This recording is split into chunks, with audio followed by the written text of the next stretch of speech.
ছানা দিয়ে আজকে পিঠে বানাবো। সঙ্গে লাগবে একটু চাল গুঁড়ো, 1 চিমটি মতো লবণ, চিনি, ছোট এলাচ, কাজু কিশমিশ। চাল গুঁড়োটার মধ্যে খুব সামান্য লবণ দিয়ে দিলাম, ছানাটা পুরোটা ঢেলে নিলাম, অল্প একটু কাজু আর কিশমিশ কুচি কুচি করে কেটে নিয়েছি, ওগুলো নিয়ে নিলাম, আর একটু এলাচ, ছোট এলাচ দানাগুলো ছাড়িয়ে নিলাম। সবগুলো একসাথে আমি একসঙ্গে মিশিয়ে নেব। এইভাবে সবগুলো একসাথে মিশিয়ে নেব। এইরকম একটা মণ্ড করে নিলাম।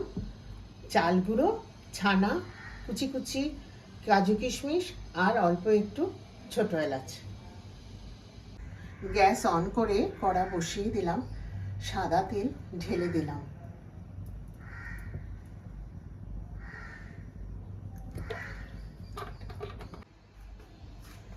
ছানা আর চাল গুঁড়ো মাখাটা থেকে গোল গোল করে লেচি কেটে নিয়ে এরকম কাজু কিশমিশ দিয়ে বানিয়ে নিলাম। এবার এগুলোকে গরম তেলে ভাজা করে নেব। হালকা গরম হয়েছে তেলটা, তার মধ্যে আস্তে আস্তে আমি এগুলো ছেড়ে দিলাম। একসঙ্গে 4টি দিলাম, বেশি দিলে ভেঙে যেতে পারে, কারণ খুব বেশি তেল আমি দিইনি। এক পাশটা ভাজা হয়ে গেলে উল্টে দেবো। আরেকটা কড়া নিয়ে নিলাম, ওতে অল্প জল দিয়ে দিয়েছি, জলটাকে একটু গরম করে নিয়েছি। এর মধ্যে আমি যে চিনি নিয়েছিলাম ওটা ঢেলে দিলাম। একটু শিরা বানাবো চিনির।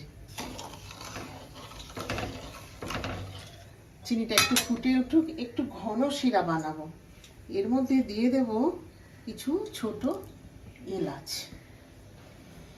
জলটা ফুটে উঠুক, পিঠেগুলো ভাজা হতে হতে আমি শিরাটাও বানিয়ে নিচ্ছি।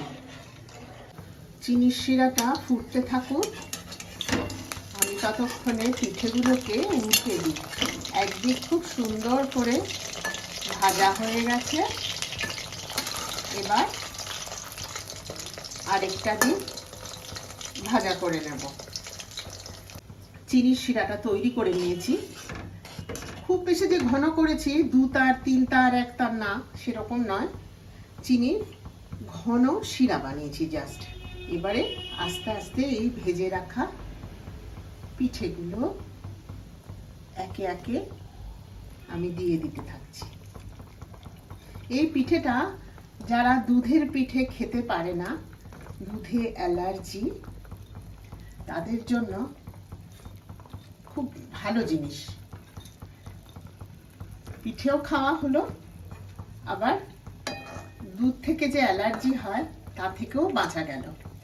এটা 30 সেকেন্ড কি প্রায় 1 মিনিট মতন ফোটাবো, তারপরেই নামিয়ে নেবো। পিঠে তৈরি হয়ে যাবে।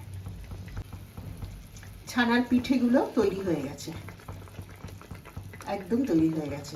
এবার আমি বাটিতে নামিয়ে নেব। ছানার পিঠে একদম তৈরি হয়ে গেছে। ছানা আর চাল দিয়ে পিঠে তৈরি হয়ে গেছে। খুব অল্প সময় লাগে এই পিঠেটা তৈরি হতে, আর খেতে খুব ভালো হয়।